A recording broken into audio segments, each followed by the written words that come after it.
मध्य प्रदेश वक्फ board के अध्यक्ष doctor Sanwar Patel ने कहा कि प्रदेश में वक्फ बोर्ड की 15,002 संपत्तियां हैं, जिनमें से अधिकांश पर अवैध कब्जा है और इन अवैध कब्जों में से 99% से अधिक समाज के ही लोगों ने किए हैं। देखिए, पूरे मध्य प्रदेश में 15,002 वक्फ स्टैट्स हैं और देखने में आया है कि जब से संपत्तियों की कीमतें बढ़ी है, ज़मीनों की कीमतें बढ़ी हैं, तो तथाकथित लोग उन पर काबिज हो गए हैं, उनसे हटना नहीं चाहते।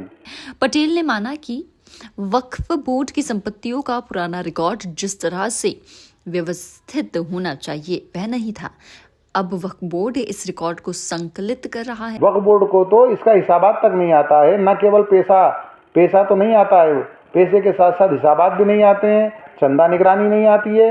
कुछ लोगों ने वक्फ की संपत्तियों को अपनी संपत्ति की तरह उपयोग कर रहे हैं, जो सरासर गलत है, और ऐसे लोगों पर यह वक्फ बोर्ड कानूनी तरीके से कार्रवाई करने का काम करेगा। श्री पटेल ने कहा कि उन्होंने मध्य प्रदेश में वक्फ संपत्तियों से संबंधित पूरा रिकॉर्ड भारत सरकार को उपलब्ध कराया। उन्होंने कहा कि वे जिस बैठक में गए थे उनमें उनके द्वारा दिए गए सुझावों को देश भर में सबसे अच्छा माना गया था। श्री पटेल ने कहा कि उन्होंने भोपाल में इज्तिमा स्थल पर लगने वाली दुकानों का मामला भी उठाया है। उन्होंने बताया कि इन दुकानों का आवंटन पारदर्शिता के साथ हो, इसके लिए हम लगातार कार्रवाई कर रही है। और जब ये सब चीज़ों का हमने भौतिक सत्यापन करवाया तो देखा गया कि हमारे भोपाल वक्फ बोर्ड से लगा हुआ एक बड़ी संपत्ति, एक बड़ा वक्फ, उसमें 3 वक्फ आते हैं। वो तीनों वक्फ पर यतीम खाने के जो जिम्मेदार लोग हैं, जो उसका प्रबंधन करते हैं, उन्होंने यतीम खाने का तो प्रबंधन करे और अच्छे से करे, कानूनन करे, उसमें कोई मनाही नहीं है। लेकिन उसके साथ साथ जो उसके आसपास संपत्तियां हैं, उन संपत्तियों का कमर्शियल उपयोग करके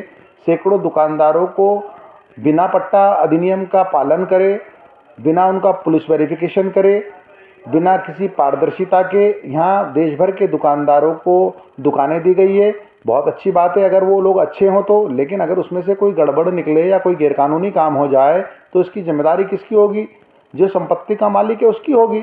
इसलिए हमने उनको तत्काल नोटिस दिया है और कहा है कि आप बरसों से इन सब चीज़ों का हिसाब नहीं दे रहे हैं। वर्तमान में भी आपने जिन लोगों को किराएदारी की है उनको किस नियम से की है, कैसे नक्शा बनाया है, कैसे आवागमन के साधन होंगे, कैसे पुलिस वेरिफिकेशन होगा, इन सब की जानकारी हमको तत्काल दें और सारे हिसाबात हमको दें, वरना आप पर वक्फ अधिनियम के तहत कार्रवाई की जाएगी।